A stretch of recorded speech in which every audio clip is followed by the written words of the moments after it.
My name is Philip Redgast, and my guest today is, and I hope I'm going to get that right, Professor Dr. Colonel Bradley Harper. Was that Yeah, correct? genau. Perfect. Great, Perfect. thank you.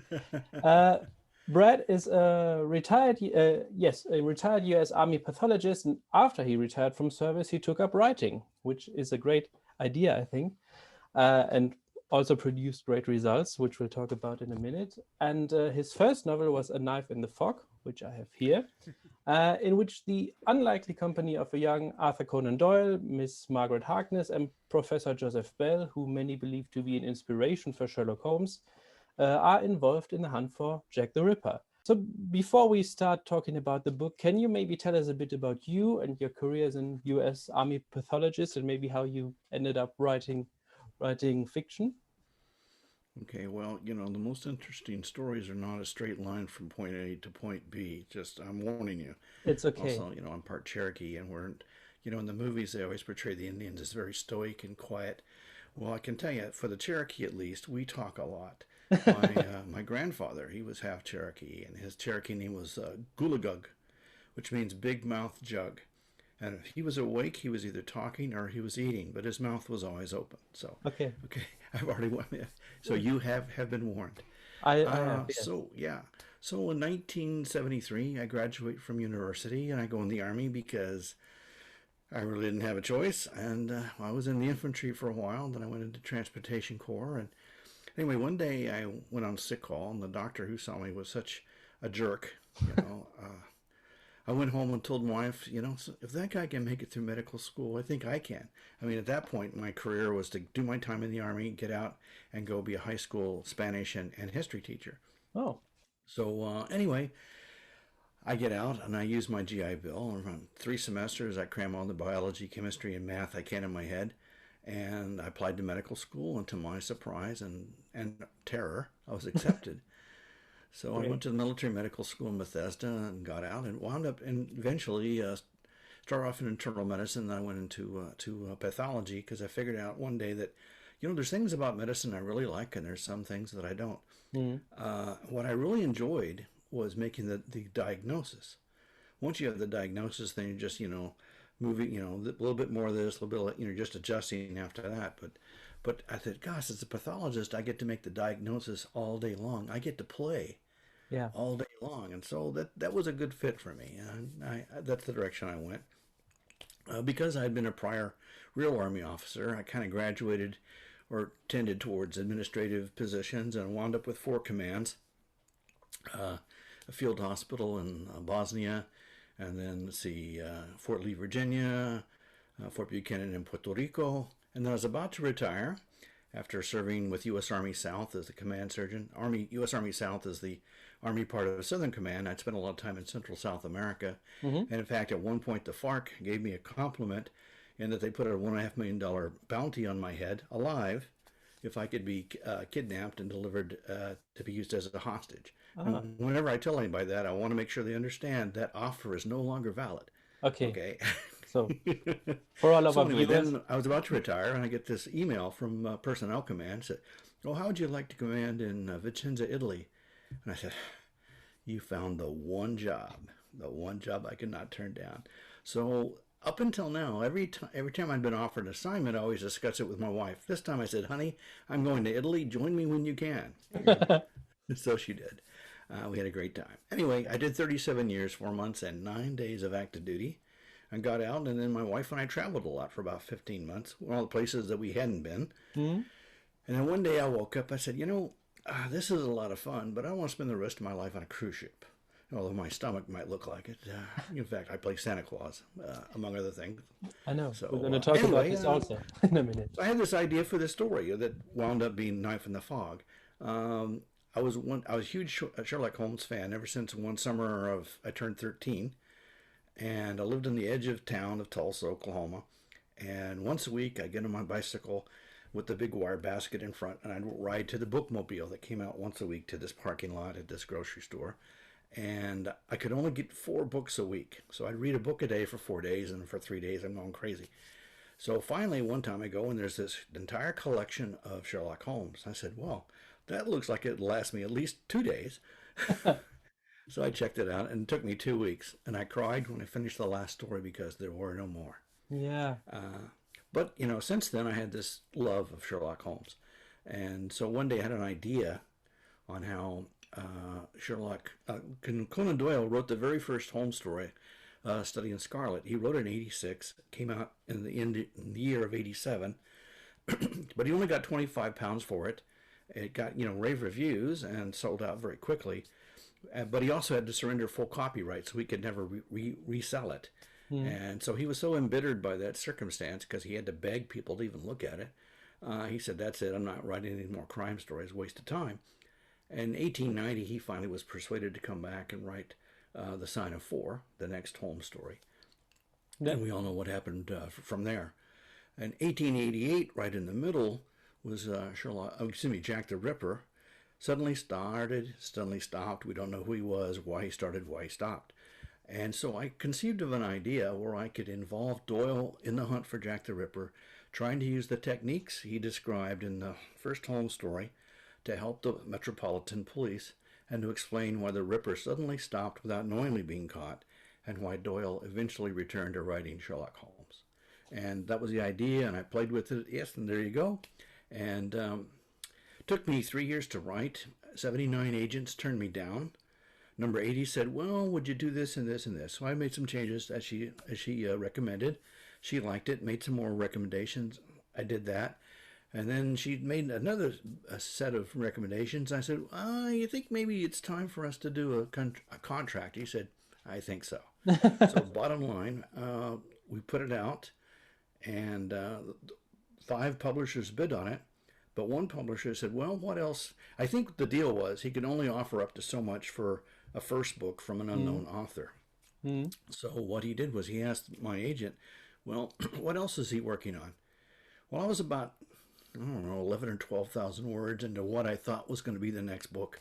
Because I thought, that was kind of fun. I think I could do another one. I had no idea, concept of, that it would be marketable. But I said, well, I kind of got it down. Let me try. And so I told my agent, well, I've got this book I'm working on. She said, write me a synopsis in 2 hours. He's going on vacation for a week, and I have to get it back to him in 2 hours. So in 45 minutes, I wrote out what I thought the book was going to be about, and I sent it to her. He sent it to him. He liked it, or he liked it well enough to use it as an excuse to get the first book. And we got with this 2-book deal. And there you go. So book 1 was a finalist for the Edgar Award for Best First Novel by an American. It did win the Silver Falchion Award at Keller Nashville, which is a huge regional writers conference, as Best Mystery.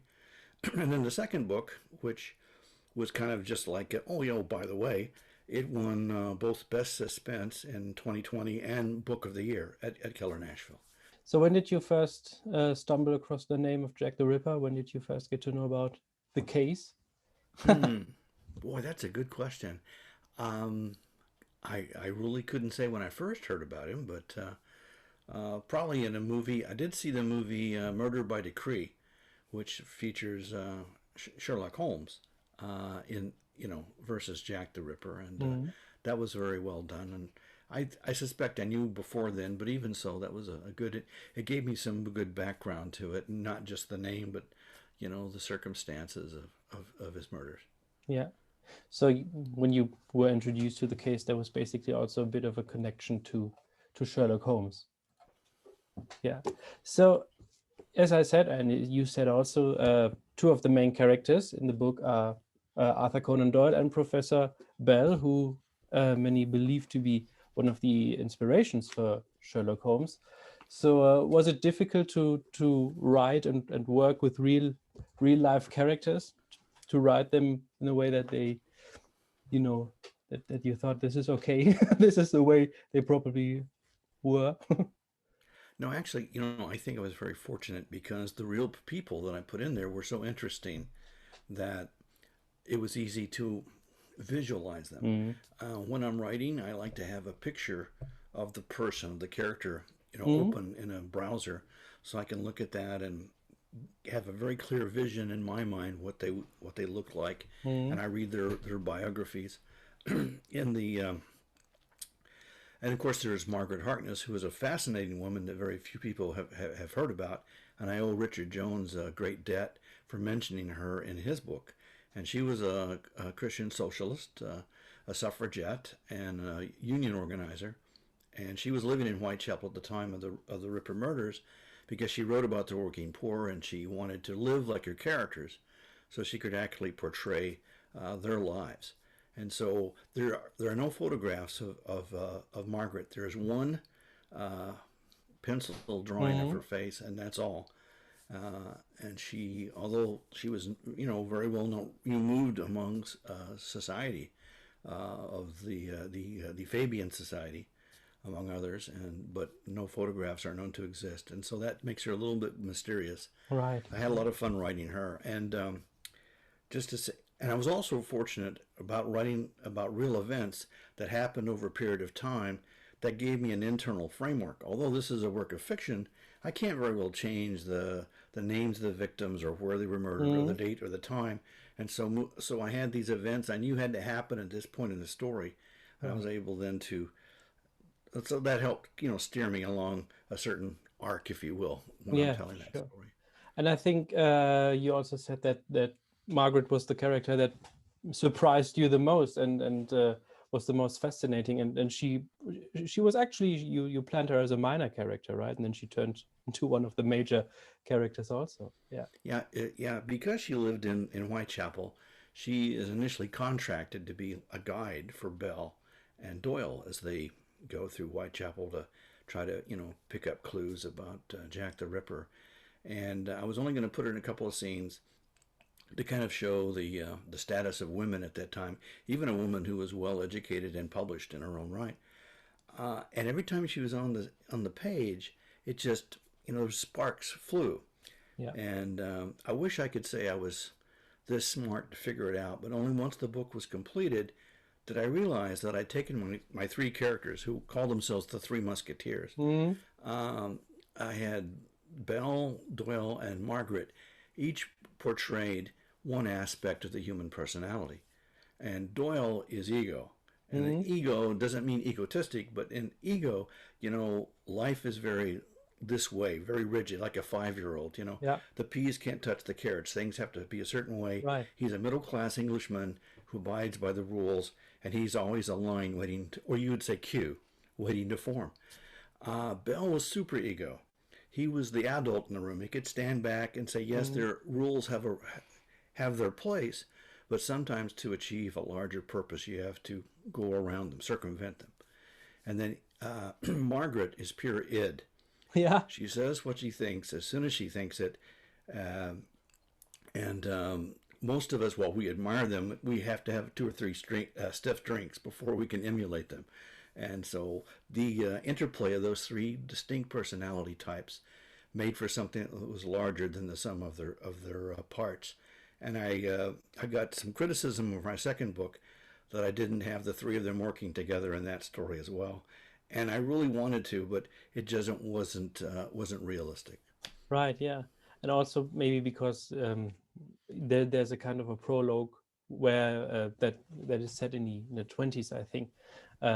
So it wouldn't really fit into this kind of story if you would put this the 3 of them together again in another story. It wouldn't fit into that, into what you said there. Yeah. But I agree, and I think one can read when one reads this wonderful book that she's the one that especially when you had the 3 of them together, that something developed from there, the dialogue, the interplay, the interaction. That was really something. That was maybe the whole book is great, but that was the most, I don't know, interesting part, where this is just great. I love reading when these 3 are together. So even up to a point, at least that was my when I read it, when I thought, I think it's even more interesting to watch these 3 kind of solve the case up, and it's not the most interesting thing that to find out who the murderer was. It was more interesting to witness the 3 of them doing it. And what I also liked very much is that you included, of course, Inspector Frederick Eberlein, and the way you portray him, which is of course, probably more realistic than all these film adaptations where he was portrayed in very different ways. And I think you probably came quite close to the real Abberline, if one can say that, because we don't know. But yeah. Thank you very much. Usually dialogue, it's like a game of tennis. You have one character speaking to the other, and they each grab onto whatever the last person said, and they go on that. Having three people in the discussion really increased the tension, both for the reader and for the writer. Yeah. Because I've got to keep all three of them meaningfully involved, or I can't justify their presence in that scene. So it was really challenging to me, and I enjoyed it. But yeah, I sweated a lot. I know Margaret hasn't said anything for half a page. I need to get her to to contribute or do something. So it was a lot of fun. Yeah. Let me see. You said something. Oh, Abberline. Yeah, Abberline. I really respected him. He was a hardworking, honest cop who finally makes it to Scotland Yard due to his hard work and exemplary performance. When what happens, the murders begin, he gets jerked right back where he had just worked to get out of. And he was greatly admired by the inspectors under him, his colleagues. And so I wanted to portray an honest, hardworking cop who was really trying to do the right thing. Yeah. And no nonsense, but, honest and fair and suspicious of these amateurs who suddenly show up and say, hey, we'd like to help you out. Mm-hmm. Yeah, but you really managed to capture that, I think. And what I also find very interesting is the when someone writes about the Ripper and the Ripper case, it's always a bit dangerous for many writers, I think, or many writers fall into this trap to lean too much on one particular suspect. And I find it interesting how you deal with the Ripper. We don't want to give away too much, but I think it's an interesting approach. So why and when did you choose to maybe portray him the way you did, or to turn this to make this character, to create this character? Okay, well, every character in a story is a metaphor for something. They're not real people. They're a metaphor. And to me, the Ripper is a metaphor for evil. Mm-hmm. And I did not want to glorify him. I did not want to make him look like there was anything noble about him whatsoever. And I did my very best to to make his victims real people, not caricatures or props to this guy's fame, or infamy, I should say. And so keeping him, I don't want, as you said, I don't want to say too much, but I didn't. He was the cause. They were together, and I thought the real story was the friendship that these three totally different people forge in pursuit of a noble cause was much more important than the person who caused it to happen. Right. Yeah, that's right. Do you have a personal theory about who the Ripper was? Oh, people ask me that question, and I always answer that mysteries sell books. Yes, that's right. Yeah. And I always say, actually, although people try to solve that case for 130 odd years, we don't really want to know, because it would, the mystery would go away. And I think actually we don't really want to know who he was. So, and I think it's a good thing that the more time passes, the further we're getting away. We'll get away from finding out. Patricia Cornwall wanted to exhume the body of Mary Kelly for reasons I don't know. Yeah. But she was buried in a pauper's graveyard, and there were a lot of other people buried there as well. And then during the Blitz, the graveyard was used for a lot of the poor who died during World War II. And so it was estimated that they would have to go through the bones of about 150 other people to possibly find hers. And so you would have to get a permission from every possible family member that could be the remains could be disturbed. And so it was finally, found not to be practical. And personally, I would say let her rest, right, and let the mystery remain that way, and just serve as a object lesson. Yeah. To I don't know, society. I agree. It was interesting to me, and in my research, there was a television show called Murder Maps, and it talked Hmm. about the density of populations in London at the time. And so I did some research on my own. And the 1890 census, which is 2 years after the Ripper, in an English village, the average human density was about 25 people per acre. In the West End of London, where the well-to-do lived, it was about 50 people per acre. In Whitechapel, it was about 860 people per acre. Yeah. And just to me, the human density just boggles my mind. Right. Now, about half of the people there were children, but even so, these people were stacked on top of each other, and that the Ripper could go through the streets at night in courtyards and murder women and not be caught. That just blows my mind. Yeah, it does. It does. Right. Mine too. Uh, I also think when you just mentioned Mary Kelly, I think you really I like that you also included that on the day of her murder, there was also the Lord Mayor's Day parade, just basically a few streets further west in the city. So these two events, that you mirror them in a way. I really liked that.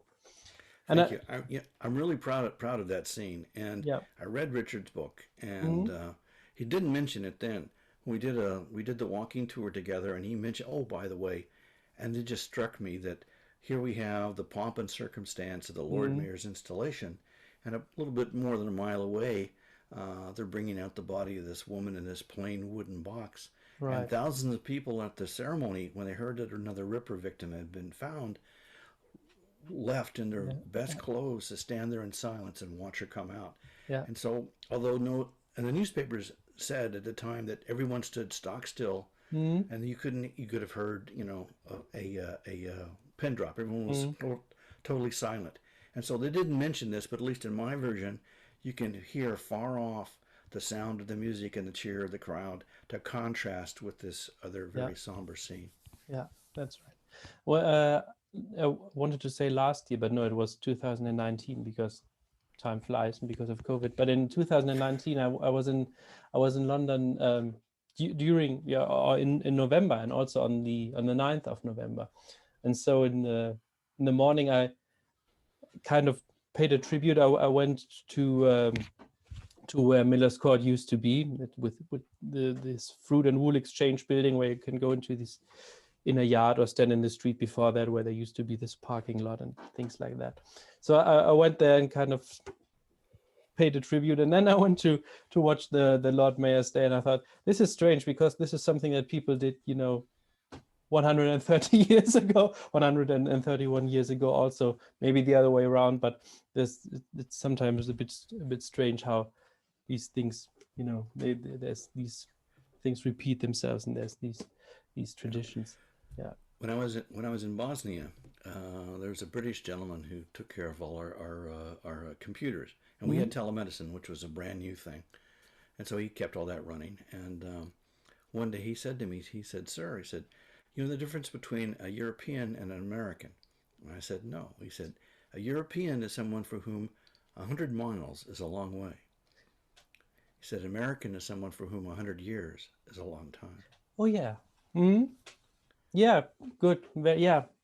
This is a good comparison. Or yeah, absolutely right. That's absolutely right. Yeah. I will remember that. I like that. Thank you. um, you also, I wanted to ask you also, because as we also talked about a bit about your military years. So did it did it help, being you performed multiple forensic examinations? Was this helpful when you wrote the novel, or when you read the autopsy reports of the Ripper victims? It was very helpful. The state of forensics at the time of the Ripper murders was really very primitive compared to today. They were just starting to use photography, and because it was a new technology, they used commercial photographers. There's no standardization as to views, to angles, Mm, anything or distance, anything like that. And the photographers would take the extra prints and or whatever, and they would sell those to the newspapers. yeah. Uh, the British press was not very genteel in those days. Um, that, and then there were several mistakes made. The bodies would be, well, the clothing that they were wearing would be thrown away, and the bodies would be washed before the Yeah. police surgeon would make his examination. And who knows? It may have made some difference. But anyway, the whatever clues that might have been there were just totally lost. Yeah. Right. And so, having done forensic cases myself, that stood out to me, and I incorporated that. And then my other military experience, being a commanding officer, I used that in the second book somewhat. As I mentioned, basically it's the day of the Jackal, about a fictional assassination attempt on a Charles de Gaulle, but Mm. I make it Queen Victoria, and Margaret is the working with Right. Scotland Yard inspector to try to stop the assassin, who's an anarchist assassin, from killing Queen Victoria during Yeah. the Diamond Jubilee. And so I mentioned some of that. That at one point the police commissioner, who was a retired army officer, is inspecting the route the day Yeah. before the procession, just looking a security check, and he speaks with the inspector, and then he rides off and doesn't look back to see if his men are following him, because he's a commander, and he knows without looking that his soldiers, his Mm. subordinates, will follow him automatically without order. Yeah. Yeah. Yeah. I think of course, it's helpful to have this experience and to that you can incorporate that into your stories. Uh, but I just do you think the criticism of the press back then, was it justified, or was it just not justified against the police and throughout the Ripper murders? Well, no, I don't criticize the police at all. They had a very difficult job. Mm. Um, they did the best they had with the tools that they had to work with. Um, the victims, they, since they were working prostitutes, they knew quiet nooks Right. and crannies in Whitechapel where they could, ply their trade and not be disturbed. And so it's like the the Ripper, the killer, was using his victims to help him to choose the best place to take their life. Mm. Um, the police did the best they could. They moved a lot of constables from other parts of London and saturated Whitechapel, both to try to lessen the chances of the Ripper, and also to prevent anti-Jewish riots, Yeah. because a lot of the British press portrayed this one suspect in particular as looking Jewish, and there were a lot of Jewish immigrants in that part of city, and the British said, well, no real British gentleman could do something like this. Only an immigrant Yeah. would stoop to something so low. So there were close to riots breaking out a couple of different times. One inspector, in fact, the guy who ultimately caught Crippen, Yeah. he at one point he had to grab a Jewish tradesman and barricade him and the other man inside a house from a crowd that wanted to kill the man in the street, just for walking down the street with a leather apron on. And Mm. the suspect was called Leather Apron because he always wore a leather apron. And Yeah. so that was like a red flag to these people. Right. Yeah. You already mentioned that you basically walk the streets and all the sites with our mutual friend Richard Jones, and I think for your second book, Queen's Gambit, right, which, as you said, there's this planned assassination of Queen Victoria on her jubilee, and I think it's the setting is St. Paul's Cathedral, at least for this scene. And I think you also researched the area around St. Paul's for what you wrote. So was it helpful, being in the area first for the first book, but also for the second one? Is it helpful to visit the places that you want to write about? It was extremely helpful. There's a plaque beside the steps to the entrance to St. Paul's, and it says, "This is where Mm. Queen Victoria's carriage rested." And so I stood on that exact spot, and I used my military experience and say, okay, if I was a sniper, Mm. where would I like to be? And there's a big courtyard in front, and there's buildings that ring it. And I looked at the photographs at the time, and there were wooden bleachers, temporary bleachers set up on top of these buildings, and so you couldn't put a sniper there because you'd be underneath those bleachers. Then I looked at the cathedral, and there is one window that looks right down from a stairwell, this beautiful stairwell. But I thought, well, people would be going up and down the stairs. That wouldn't work. And so I looked, and there was a side street, and there was one window on the corner of the building on, you would say second floor in Europe. We'd say third floor in the United States. And so I went down to that building and knocked on the door. And it's an international youth hostel now. But in 1897, it was the boarding school for the boys' choir. Ah. That was perfect. Yeah. Because that means, since the boys' choir was on the steps, that building for the most part would have been unoccupied.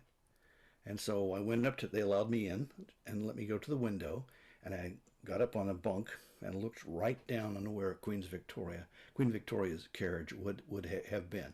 I said, this is perfect. And so when I write this scene as the assassin, then I built the whole final part of how the assassin plans to kill the queen, how he gets to that position, and then the final climactic scene, all based upon the real place. So it was in my mind, so I could describe it easily because it was a real, it was actual. I took pictures of the place, and so I could refer back to those because my memory's not the best. And it really helped an awful lot. Yeah. Did you have a rifle with you? No, yeah. Camera. Yeah, great. But yeah, I think also, I often think it's not only, of course, it's helpful to visit a place that you want to write about, but I also think because you can see it and maybe, as you said, you can find out things and think, how would it have been in 1897? What did it look like? Which house would have been a good, a perfect location for a sniper? But I also think it's then again, especially when you walk through like an area like Whitechapel, that you can really feel something, experience something there. It's still different from just reading a book or watching it on Google Maps or just some photographs. I think it's, at least for me, this is of course purely subjective, but I think there's just an atmosphere. No matter where you go, there's always an atmosphere, and if you can experience that, it adds to to how you perceive a place and how you can write about it also. And I think Hemingway said that your writing should be like an iceberg, and the bulk of the iceberg is under the water, out of sight, but it's still there. It's supporting. So just experiencing Whitechapel at night, even with electricity, it's still a pretty dim place. Yeah, right. So just imagine what it was like when it was gaslit. In fact, Queen Victoria, when London was first being electrified and putting street lamps out, she insisted Whitechapel be one of the first places to reduce the crime there. And so even though I can't point to any one particular thing in my book, so well, that came from this experience, just the whole feeling of it was there. I'm fluent in Spanish. Of all my languages, Spanish is the one I'm really most comfortable in. And when I was working volunteering in Galicia, helping pilgrims on the Camino, I learned a word called miga, M-I-G-A. And in the loaf of bread, the very center, the softest, the sweetest part of the bread is called the miga. And so I say, and I use it to mean essence. So, I had the essence of that place at night in my mind. So when I'm sitting down to write, it informed my word choices, my description, and so it was there. You may not be able to point to it, but it was supporting what you could see. And so it was definitely worth it. Yeah, right. And especially with a guy like Richard. So yeah, that's always good. Did you visit all the sites or just some of them? Just some. I think we did about a 3-hour walk. But that's quite a lot. Well, yeah, we did, and it was. In fact, when I got my advance for my books, I gave a portion to my 2 daughters to go because they're both huge Harry Potter fans, and I paid for them to fly to London, stay for 3 days, and see the Harry Potter play and some other stuff, on the one condition that they take the Ripper tour and present a copy of my book to Richard. Now, Richard was not their guide that night, but they didn't give it to him till the very end, and he would ask all these questions during the tour, and my daughters always say, "Oh yeah, I know that." And finally, at the end, the tour the guide got the book. He said, "Ah, now I understand why had all the answers." Right. Yeah. Yeah. It's quite a tour. Um, when I talk to writers, we often talked about the research, and many of them, including me in a way, we say that the research often, of course, it takes more time than the writing itself, but also it can be as fun or even more fun than the writing process itself. Does this also apply to you? Oh yeah, I mean, I'm a huge history buff, Mhm. and unlike most Americans, I do know that 100 years is not that long. When I was a transportation officer living in Turkey, one of the four walls of my motor pool was a Roman aqueduct Mhm. that was still standing, so that, Mhm. over 2,000 years old. And for me, from Oklahoma, when I was a child, Oklahoma had only been a state for like 50 years. So anything 100 years old had been built while it was still Indian territory. And so, Mhm. yeah, 100 years just blew my Yeah. mind. Um, so I enjoyed it a lot, but at some point you have to ask, does this add to my story? In Mhm. fact, I have a young lady who works for me. She's my assistant. She works for a number of authors, but I'm one of them. And she offered to do my research for me. I said, no, that's the one thing I absolutely must do myself, Yeah. because oftentimes I'll be looking for one thing and I'll stumble over something else which is even more interesting than what I was Right. originally looking for. And one example of that is in the second book. The I was looking for the name of the police commissioner during Queen Victoria's Diamond Jubilee, a gentleman named Bradford. He was a baronet. I have no Mhm. idea what a baronet is, but it sounds good. Anyway, so I got his name and read a little bit about him in Wikipedia. This guy only had one arm. He had been stationed in India and he lost his left arm to a tigress Oh. and continued to serve in the army, had a full career that said he would go boar hunting on horseback with a lance. And when he needed a lance, he put the reins in his teeth and hunt the boar. Wow. And he was later on he was the aide de camp to Queen Victoria for 4 years, and then he retired and became, the police commissioner of London, and was hugely successful. I won't go into great detail, but this guy was so interesting. I said, I gotta put him in the story, Yeah. and Right. so I did. And if I ever run out of ideas, I could write 2 or 3 books about this guy. He was very, very interesting. So Yeah. again, I stumbled on this guy and said, "Wow, I struck gold here." Yeah. Yeah. You already said that I think the main character in the second book, Queen's Gambit, right? The title is Queen's Yes. Gambit, is Margaret Harkness again, but this time I don't know, is she on her own, or does she have a companion with her in this book? Well, early on, she is involved. She works with Professor Bell. Oh yeah. In real life, Professor Bell did do some forensic cases. And so it starts off in the German government, and the German security forces are, the big issue at that time was anarchist. Some Mm. heads of state had been assassinated and always being closely monitored.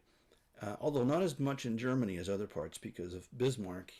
He was actually pretty liberal in some aspects. Yeah, that's Anyway, right. long story short, the German security forces realize that secrets are being somehow leaked out of their office to the anarchists.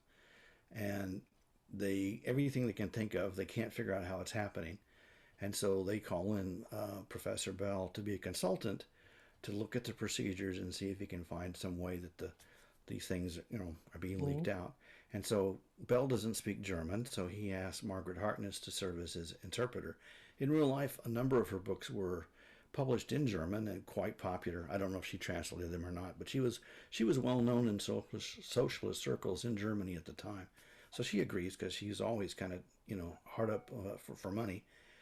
And one thing leads to another, but that involvement in that case leads to the man who ultimately becomes the attempted assassin having to leave Germany, leave his family behind, and he has great bitterness towards Margaret.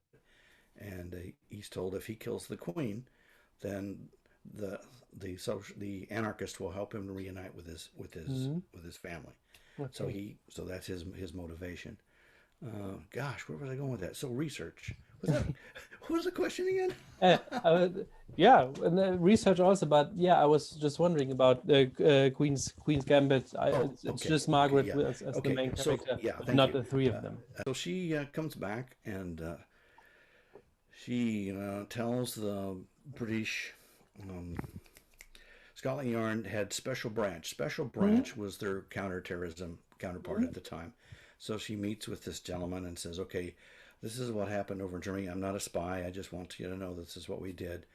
And ultimately, when the assassin surfaces and tries to kill her, and then later on there's intimation he's going to try to kill the queen, she starts working with this inspector from Special Branch, and he takes her under his wing to protect her. He's widowed, and she kind of gets adopted by him and his 15-year-old daughter, uh, Elizabeth. And Elizabeth admires Margaret very much. And so Margaret kind of becomes her mentor in teaching her how to function as a woman in a man's world. Yeah. And at one point, they even have Elizabeth doing surveillance on this Russian anarchist who they think may be behind this whole thing. And Yeah. oh, so anyway, there's kind of a romantic spark between the inspector and Margaret that I use in the story. Yeah. So it's those three this time.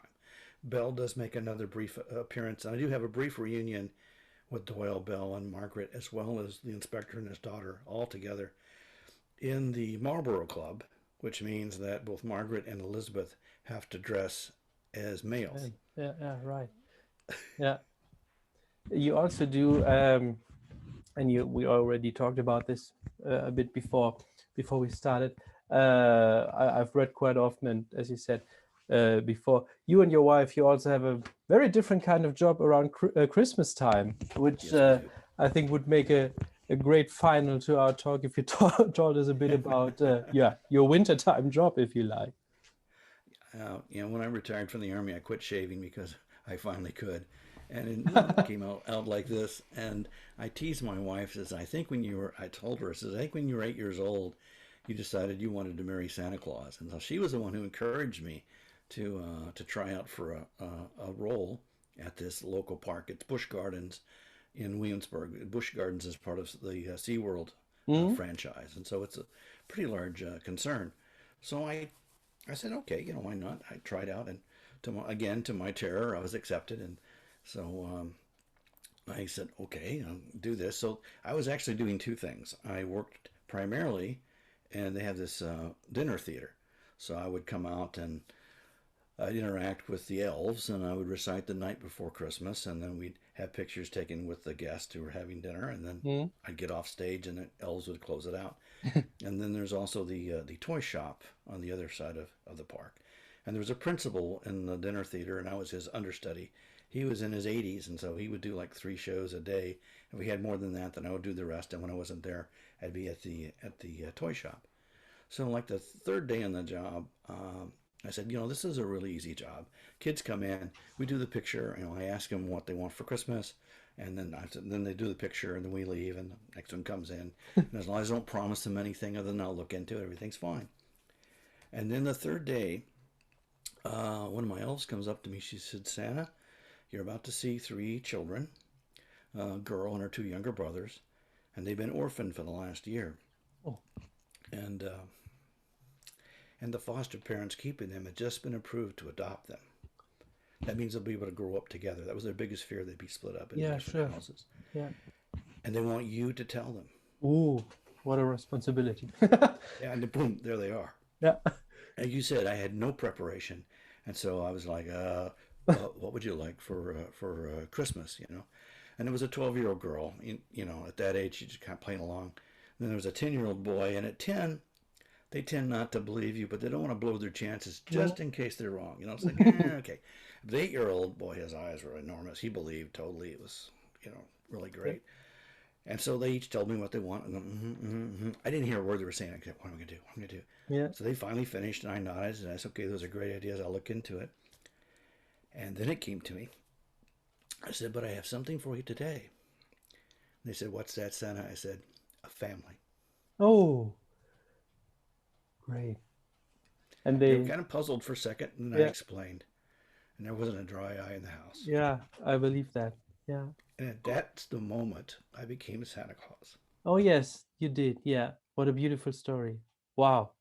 There must have been, yeah, I can imagine this, but that must have been a very emotional, but also beautiful moment. Yeah.